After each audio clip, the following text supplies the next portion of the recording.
इस दुनिया में कोई भी व्यक्ति ऐसा नहीं जो कभी दुखी ना हुआ हो। इस दुनिया में हर किसी को कोई ना कोई परेशानी जरूर होती है। अगर हमें परेशानी का उपाय ना मिले तो हम दुखी हो जाते हैं। आज गौतम बुद्ध की इस कहानी को सुनने से आपको अपने दुखों का उपाय मिल जाएगा। एक दिन गौतम बुद्ध एक गांव में प्रवचन दे रहे थे। बुद्ध ने एक दुखी व्यक्ति को देखा। व्यक्ति बुद्ध के चरणों में गिरकर अपने दुख दूर करने का उपाय जानना चाहता था।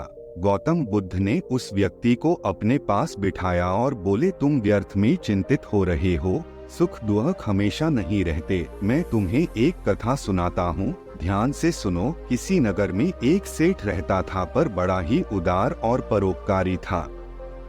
उसके दरवाजे पर जो भी आता था वह उसे खाली हाथ नहीं जाने देता था और दिल खोलकर उसकी मदद करता था। एक दिन उसके यहाँ एक आदमी आया। उसके हाथ में एक पर्चा था जिसे वह बेचना चाहता था।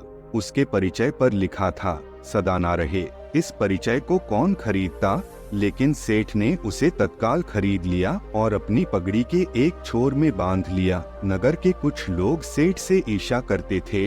उन्होंने एक दिन राजा के पास जाकर उसकी शिकायत की, जिससे राजा ने सेठ को पढ़वाकर जेल में डलवा दिया। जेल में काफी दिन निकल गए।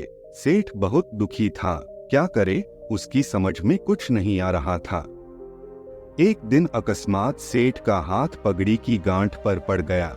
उसने गांठ को खोलकर पर्चा निकाला और उसे पढ़ा। पढ़ते ही उसकी आंखें खुल गई। उसने मन ही मन कहा, अरे तो दुख की बात क्या है। सुख के दिन सदा न रहे तो दुख के दिन भी सदा न रहेंगे। इस विचार के आते ही वह जोर से हंस पड़ा और बहुत देर तक हंसता रहा। जब चौकीदार ने उसकी हंसी सुनी तो उसे लगा सेठ दुख के मारे पागल हो गया है। उसने राजा को खबर दी। राजा आया और उसने सेठ से पूछा, क्या बात है। सेठ ने राजा को सारी बात बता दी। उसने कहा, राजन, आदमी दुखी क्यों होता है। सुख दुख के दिन तो सदा बदलते रहते हैं। सुख और दुख तो जीवन के दो पहलू हैं। यदि आज सुख है तो हो सकता है कल हमें दुख का मुंह भी देखना पड़े। यह सुनकर राजा को बोध हो गया। उसने सेठ को जेल से निकलवाकर उसके घर भिजवा दिया। सेठ आनंद से रहने लगा, क्योंकि उसे ज्ञात हो गया था कि सुख के साथ साथ दुख के दिन भी सदा नहीं रहते। बुद्ध के मुंह से यह कथा सुनकर उस व्यक्ति के मन का बोझ हल्का हो गया। उसने गौतम बुद्ध का आशीर्वाद लिया और अपने घर की ओर चल पड़ा।